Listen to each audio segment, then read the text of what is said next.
नमस्कार मित्रांनो, आजचा हा विषय सुरू करण्यापूर्वी मी तुम्हाला एक प्रश्न विचारू इच्छितो. आपल्या आयुष्यात सर्वात जास्त दुःख कोण देतं? एखादा बाहेरचा शत्रू, एखादा प्रतिस्पर्धी, की रक्ताचं नातं सांगणारा आपलाच माणूस? आपण नेहमी घराबाहेरच्या लोकांपासून सावध राहतो. आपण दरवाजाला कुलूप लावतो. अनोळखी लोकांशी बोलताना विचार करतो.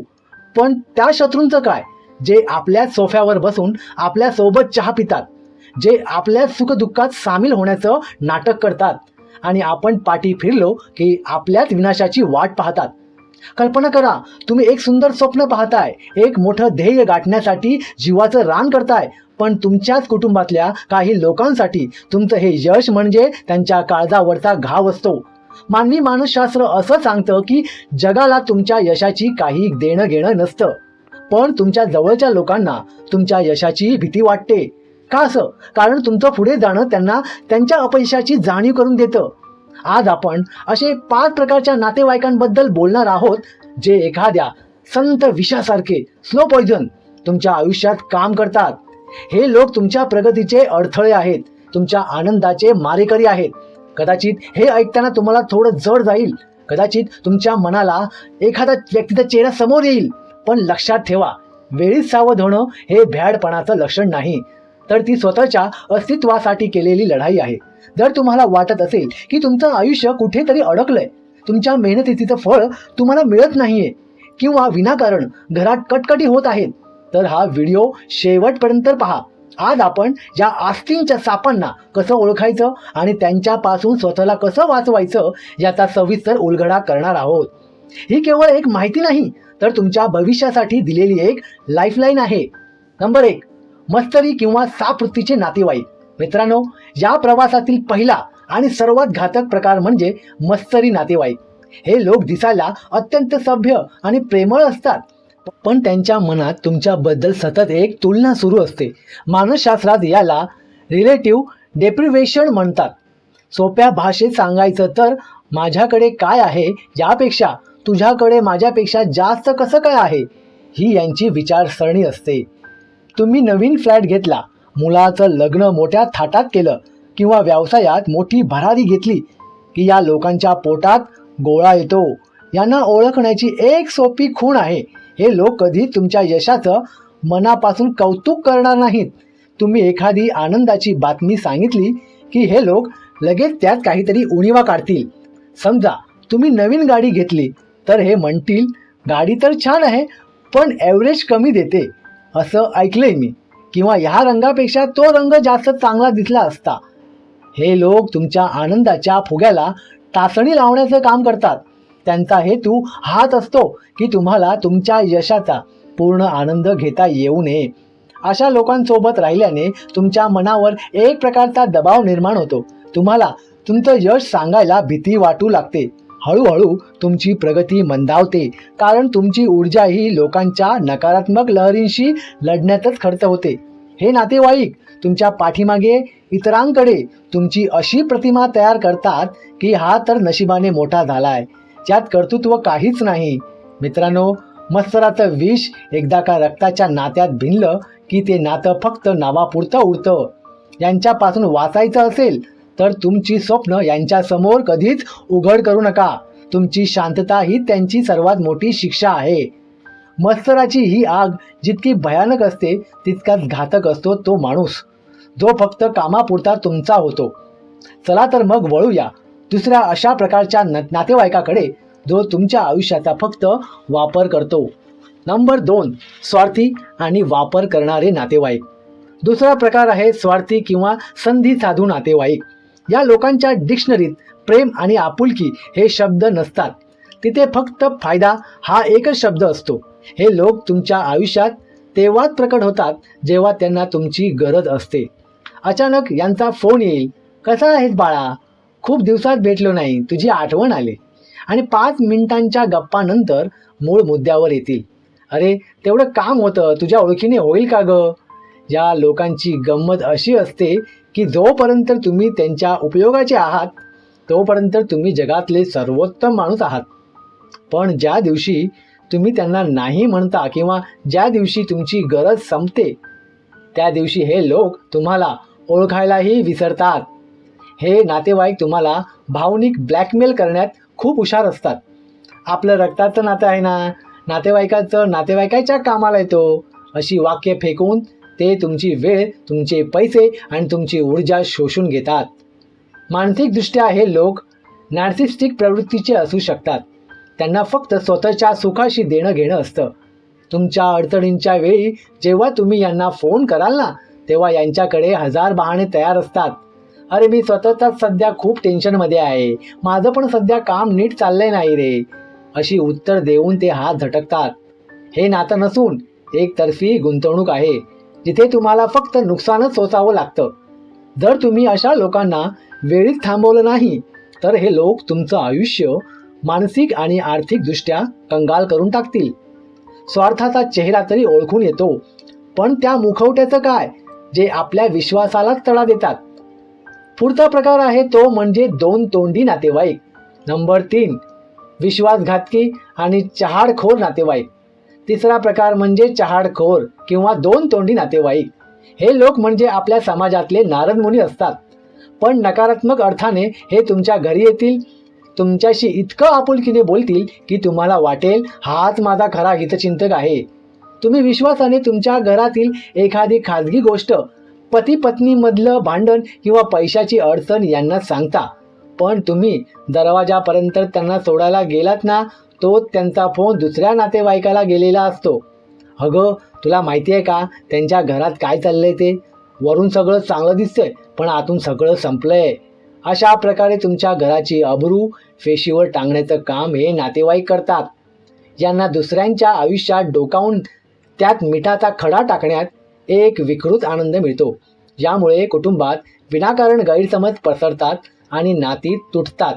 ज्यांना ओळखणं कठीण असतं, कारण हे समोर येऊन कधीच भांडत नाहीत. हे लोक पाठीमागून वार करतात. मी तुझ्या चांगल्यासाठी सांगतोय असं म्हणून ते तुमच्या मनात दुसऱ्या नातेवाईकांबद्दल विष घालवतात. लक्षात ठेवा, जो माणूस तुमच्या समोर दुसऱ्याची निंदा करतो तो दुसऱ्यासमोर तुमची निंदा केल्याशिवाय राहणार नाही. अशा लोकांपासून स्वतःला वाचवण्याचा एकच मार्ग आहे, मौन. आपल्या घराच्या गोष्टी आणि गुपितं आपल्या घराच्या उंबरठ्या बाहेर जाऊ देऊ नका. तुमची माहिती हे त्यांचं हत्यार असतं, त्यांना ते हत्यारच देऊ नका.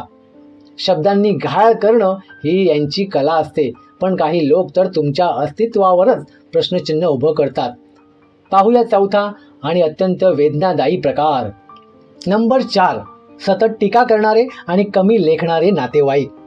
चौथा प्रकार आहे सतत टीका करणारे आणि आत्मविश्वास तोडणारे नातेवाईक. हे लोक तुमच्या कुटुंबातील मोठे असू शकतात किंवा समवयस्कही असू शकतात. यांचं एकच ध्येय असतं, तुम्हाला नेहमी लहानपणा दाखवणं. तुम्ही कितीही यश मिळवलं, तुम्ही जगासाठी कितीही मोठे झालात, तरी यांच्यासाठी तुम्ही नेहमीच काहीच न जमणारे असता. हे लोक तुमच्या चुकांची यादी घेऊनच जन्माला आलेले असतात. समजा तुम्ही एखादा नवीन व्यवसाय सुरू केला तर हे म्हणतील, तुला काय कळतंय व्यवसायातलं, तुझे वडील पण कधी ना या भानगडीत पडलेच नव्हते, तू कशाला करतोयस. किंवा जर तुम्ही एखादी परीक्षा पास झालात तर म्हणतील, आता तर फक्त परीक्षा झाली आहे, नोकरी मिळणं किती कठीण आहे, तुला काय माहिती आहे. हे लोक तुमच्या पंखातलं बळ काढून घेतात. मानसशास्त्रानुसार जेव्हा आपल्याला सतत नकारात्मक प्रतिक्रिया मिळते तेव्हा आपला मेंदू सेल्फ डाऊट म्हणजेच स्वतःवर शंका घेण्यास सुरुवात करतो. हे नातेवाईक तुमचे सर्वात मोठे शत्रू आहेत, कारण हे तुमच्या मानसिक आरोग्यावर हल्ला करतात. ज्यांच्या टीकेमुळे अनेक तरुण मुलं डिप्रेशनमध्ये जातात किंवा आपली स्वप्न अर्धवट सोडतात. हे लोक स्वतः आयुष्यात फार काही करू शकलेले नसतात, त्यामुळे त्यांना तुमचं उडणं सहन होत नाही. तू हे करू शकणार नाहीस असं म्हणताना त्यांच्या डोळ्यात एक प्रकारची क्रूरता असते.